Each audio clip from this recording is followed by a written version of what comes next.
આ વિડીયોમાં વસ્તુ એવી છે કે મને કોઈ ઈચ્છા નહોતી બોલવાની, પણ આ તો તમે પ્રશ્ન પૂછ્યો એટલે હું ચોક્કસથી કહીશ. કારણ કે આમાં કેવું છે કે બોલીએ ને તો પછી અમુક લોકોને એવો ફાંકો કરી છે કે અમુક અમારા નામ લે ત્યારે જ વિડીયો હાલે. એવું કઈ અહીંયા છે નહીં. પણ અહીંયા અગેન પ્રશ્ન એવો મુખ્ય છે કે ભાઈ ફરિયાદ નથી લેવાતી.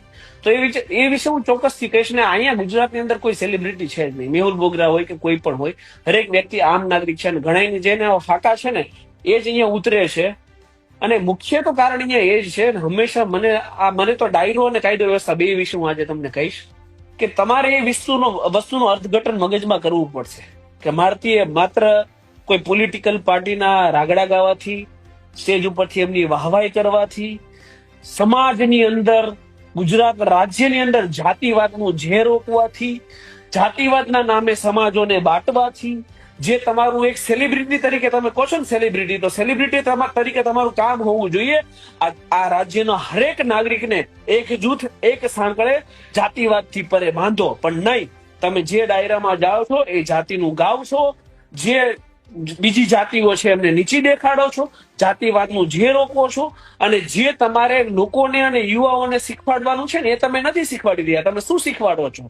તો કે બાકાજીકી, હકા ફોજદારી, મોરો દેવાનો, આ બધું તમે શીખવાડો છો ને. એનું કારણ અત્યારે આ છે કે તમે જયારે સિસ્ટમમાં ઉતર્યા ને તો તમને ખ્યાલ આવ્યો કે સાલી અમારી એફઆઈઆર નથી લેવાતી.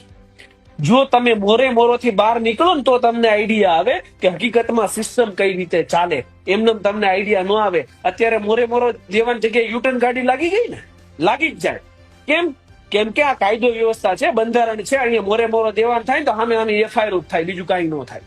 તકલીફ એ છે કે અહીંયા શીખવા જેવી એ બાબત છે. હું અહીંયા કોઈને સારો, કોઈને ખરાબ નથી કહી રહ્યો. અહીંયા શીખવા જેવી તમારે સેલિબ્રિટી તરીકે એ બાબત છે કે જો મને 5 લાખ, 10 લાખ કે 15 લાખ લોકો ફોલો કરે છે ને, તો મારામાં એ એક નૈતિકતા હોવી જોઈએ કે હું કાયદો વ્યવસ્થા, બંધારણ આ બધું સુદૃઢ બને, આ દેશની અંદર, આ રાજ્યની અંદર કંઈક સારું કામ થાય એવા વિચારો સકારાત્મક લોકોને આપું. અને જયારે હું એવા સકારાત્મક વિચારો આપતો થઈ ગયો ત્યારે મારી ઇજ્જત અને મારો આબરૂ અને મારો રૂઆબ બધું હશે કે હું જયારે પોલીસ સ્ટેશનમાં ઉભો રહું ત્યારે મારો ગુનો દાખલ થાય અને થાય. ખાલી સેલિબ્રિટી કહેવાથી ગુનો દાખલ ના થાય. તો પ્રશ્ન અહીંયા એ છે કે તમને હાથે જે કર્યા છે ને એ જ અહીંયા વાગ્યા છે. તો ટૂંકમાં તમારે એ બધી વસ્તુથી પરે આવી જવું જોઈએ કે અમે કંઈક છે નહીં. આમ નાગરિક છો, આમ નાગરિકની ભાંતિ તમે પોલીસ સ્ટેશનમાં જાઓ અને તમારો ગુનો દાખલ ના થાય.